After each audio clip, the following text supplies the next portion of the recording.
করে তুই আমাদের কাছে ফিরে এলি না রে বাবা। ওরে একলব্য, তুই কোথায় রে বাবা? একলব্য,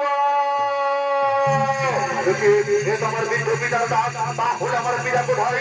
পিতা পিতা পিতা, একলব্য পিতা, একলব্য পিতা।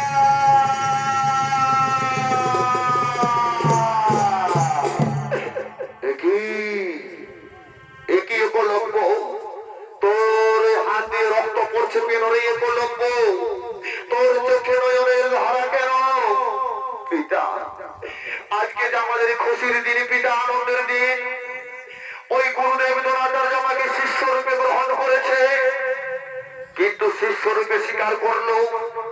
দক্ষিণা হিসেবে যেই ছিল আমার এই বুড়ো আঙুলটি, তাই তো আমার এই বৃদ্ধ আঙুলটি আমি তাকে দান করেছি পিতা, আমি তাকে দান করেছি।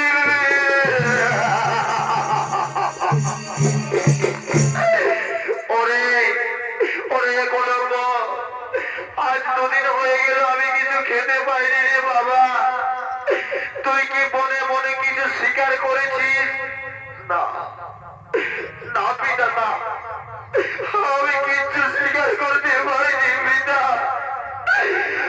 আমি কিচ্ছু স্বীকার।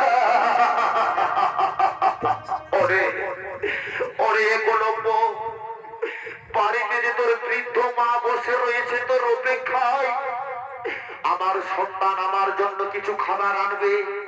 ওরে ওরে একলব্য, আমরা কোথায় পাবো রে পুত্র এখন অন্ন? এখন যে তুই স্বীকার করতেও পারবি না। বাবা, তুমি কেঁদো না বাবা।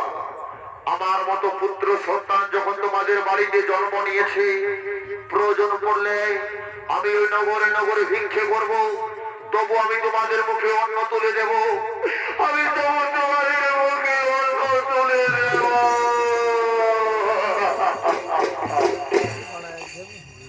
আরে ভিক্ষা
আজ দুদিন হয়ে গেল আমার পিতা মাতা কিছু খেতে পায়নি, তাই তো তোমাদের দ্বারে আমি এসেছি ভিক্ষে করতে পাবো না। দয়া করে আমাকে কিছু ভিক্ষে দাও না।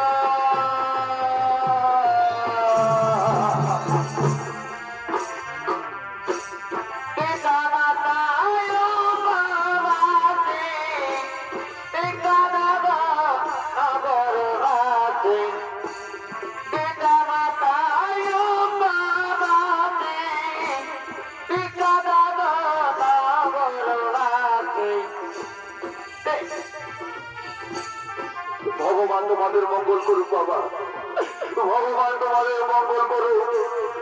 আমার বাড়িতে বৃদ্ধ পিতা মাতা বসতে রয়েছে আমার অপেক্ষায়, দয়া করে আমায় কিছু ভিক্ষা দাও না।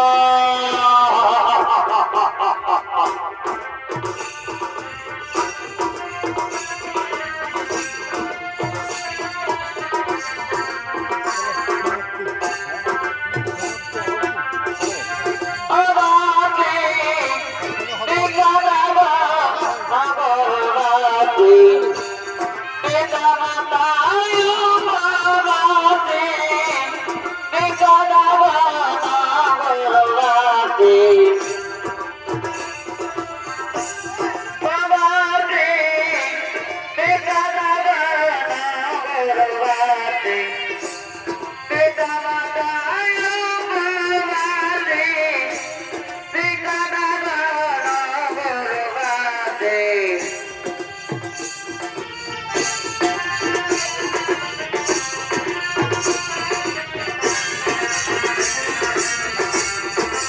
ভগবান তোমাদের মঙ্গল করুক ভাইরা, ভগবান তোমাদের মঙ্গল করুক।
আমাদের নগরে নগরে ভিক্ষে করে অনেক কিছু খাবার জোগাড় করেছি।